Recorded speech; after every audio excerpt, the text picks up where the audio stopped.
Assalamualaikum warahmatullahi wabarakatuh. Perkenalkan, saya Dina Marina dari kelas 2B D4 Akuntansi. Nah, kali ini saya akan menjelaskan materi objek garapan 10. Pada objek garapan 10 ini, saya akan menjelaskan materi tentang pengukuran kinerja pusat investasi menggunakan yang pertama, pengembalian atas investasi atau Return on Investment atau ROI. Yang kedua, menggunakan laba residu atau Residual Income. Yang ketiga, menggunakan nilai tambah ekonomi atau EVA. Baiklah, saya akan menjelaskan materi yang pertama, yaitu pengukuran kinerja pusat investasi dengan menggunakan pengembalian atas investasi atau Return on Investment. Pengembalian atas investasi atau ROI adalah rasio laba operasi terhadap aktiva operasi rata-rata. ROI dapat didefinisikan sebagai berikut. ROI sama dengan laba operasi dibagi dengan aktiva operasi rata-rata. Laba operasi mengacu pada laba sebelum bunga dan pajak, sedangkan aktiva operasi adalah seluruh aktiva yang digunakan untuk menghasilkan laba operasi termasuk pada kas, piutang, persediaan, tanah, gedung, dan peralatan. Gambaran aktiva operasi rata-rata dapat dihitung sebagai berikut. Aktiva operasi rata-rata sama dengan nilai buku bersih awal ditambah dengan nilai buku bersih akhir, kemudian dibagi 2. Rasio ini dapat dibagi dalam 2 komponen. Yang pertama yaitu margin atau rasio laba operasi terhadap penjualan. Yang kedua, perputaran atau rasio penjualan terhadap aktiva operasi rata-rata. Margin adalah rasio dari laba operasi terhadap penjualan, sedangkan perputaran yaitu suatu ukuran laba yang dihitung dengan membagi pendapatan penjualan dengan aktiva operasi rata-rata.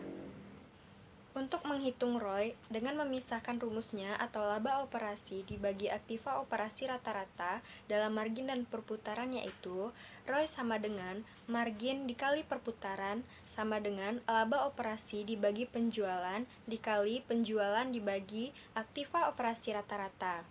Perhatikan bahwa penjualan dalam rumus di atas bisa dihapuskan untuk menghasilkan rumus ROI yang awal, yaitu ROI sama dengan laba operasi dibagi aktiva operasi rata-rata. Baiklah, perhatikan contoh soal pada slide berikut ini. Diketahui bahwa Selimar Company memperoleh laba operasi tahun lalu seperti yang ditunjukkan pada laporan laba rugi berikut. Nah, penjualannya yaitu sebesar $480.000, harga pokok penjualan sebesar $222.000, margin kotornya $258.000, kemudian beban penjualan dan administrasi sebesar $210.000, dapat laba operasi sebesar $48.000. Nah, pada awal tahun, nilai buku bersih dari aktiva operasi sebesar $277.000. Pada akhir tahun, nilai buku bersih dari aktiva operasi adalah $323.000. Maka, aktiva operasi rata-rata sama dengan aktiva awal ditambah dengan aktiva akhir dibagi 2, sama dengan $277.000 ditambah dengan $323.000 dibagi 2, sama dengan $300.000. Nah, selanjutnya kita akan mencari marginnya. Margin sama dengan laba operasi dibagi dengan penjualan, sama dengan $48.000 dibagi dengan $480.000, dapatnya 0,10 atau 10%. Perputaran sama dengan penjualan dibagi dengan aktiva operasi rata-rata, sama dengan $480.000 dibagi $300.000, sama dengan 1,6. ROI sama dengan margin dikali perputaran sama dengan 0,10 ditambah dengan 1,6 sama dengan 16%, atau ROI sama dengan laba operasi dibagi dengan aktiva operasi rata-rata sama dengan $48.000 dibagi dengan $300.000 sama dengan 0,016 atau 16%. Nah, meskipun kedua pendekatan menghasilkan ROI yang sama, perhitungan margin dan perputaran mampu memberikan informasi berharga kepada seseorang manajer. Nah, untuk mengilustrasikan informasi tambahan tersebut, kita akan melihat data berikut ini pada tampilan 10-12, di mana perbandingan kinerja divisi dengan menggunakan ROI. seperti yang kita lihat bahwa divisi elektronik meningkatkan ROI-nya dari 18% pada tahun pertama menjadi 20% pada tahun kedua. Namun, pada ROI divisi medical supplies turun dari 18% menjadi 15%. Nah, gambaran yang lebih jelas mengenai penyebab perubahan ini dapat diketahui melalui perhitungan rasio margin dan perputaran pada setiap divisi. Seperti yang kita lihat bahwa margin pada divisi elektronik itu turun. Nah, meskipun begitu, divisi elektronik mampu meningkatkan tingkat pengembaliannya. Hal ini disebabkan oleh peningkatan perputaran yang lebih besar daripada penurunan margin. Nah, salah satu sumber dari peningkatan perputaran adalah kebijakan yang sengaja mengurangi persediaannya. Pada divisi medical supplies, tingkat perputarannya tidak berubah, ROI-nya juga turun. Nah, divisi ini berbeda dengan divisi elektronik karena dia tidak mampu untuk mengatasi penurunan marginnya. Baiklah, selanjutnya kita masuk pada keunggulan ROI atau Return on Investment. Yang pertama yaitu ROI mendorong manajer untuk fokus pada hubungan antara penjualan, beban, investasi, sebagaimana yang diharapkan dari seorang manajer pusat investasi. Yang kedua, ROI juga mendorong manajer untuk fokus pada efisiensi biayanya. Yang ketiga, ROI mendorong manajer untuk fokus pada efisiensi aktiva operasi. Baiklah, selanjutnya kita masuk pada kelemahan ROI. Yang pertama yaitu ROI mengakibatkan fokus yang sempit pada profitabilitas divisi dengan mengorbankan profitabilitas keseluruhan perusahaan. Yang kedua, ROI mendorong para manajer untuk fokus pada kepentingan untuk jangka pendek saja dengan membebankan kepentingan jangka panjang. Selanjutnya, kita akan masuk pada pengukuran kinerja pusat investasi dengan menggunakan laba residu atau residual income. Nah, sebelum itu kita harus tahu apa itu laba residu. Laba residu adalah perbedaan antara laba operasi dan pengembalian dolar minimum yang diisyaratkan atas aktiva operasi perusahaan. Laba residu sama dengan laba operasi dikurang tingkat pengembalian minimum dikali dengan aktiva operasi rata-rata. Baiklah, perhatikan contoh soal berikut ini, di mana diasumsikan bahwa tingkat pengembalian minimumnya adalah sebesar 12%.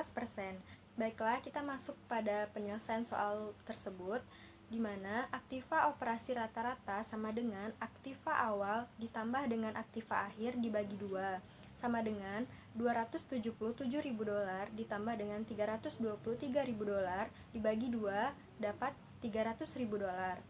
Nah, kita akan mencari laba residunya. Laba residu sama dengan laba operasi dikurang dengan tingkat pengambilan minimum dikali dengan aktiva operasi rata-rata, sama dengan $48.000 dikurang dengan 12% dikali dengan $300.000, sama dengan $12.000. Segitulah laba residu dengan menggunakan tingkat pengembalian minimum sebesar 12%. Baiklah, selanjutnya kita masuk pada keunggulan laba residu. Nah, yang pertama yaitu penggunaan laba residu sebagai ukuran kinerja dapat mencegah terjadinya kerugian. Yang kedua, penggunaan laba residu mendorong para manajer untuk menerima proyek apapun yang menghasilkan tingkat di atas minimum.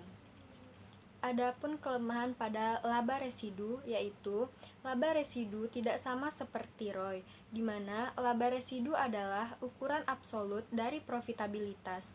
Jadi, perbandingan langsung dari kinerja pada dua pusat investasi menjadi sulit karena tingkat investasinya juga berbeda.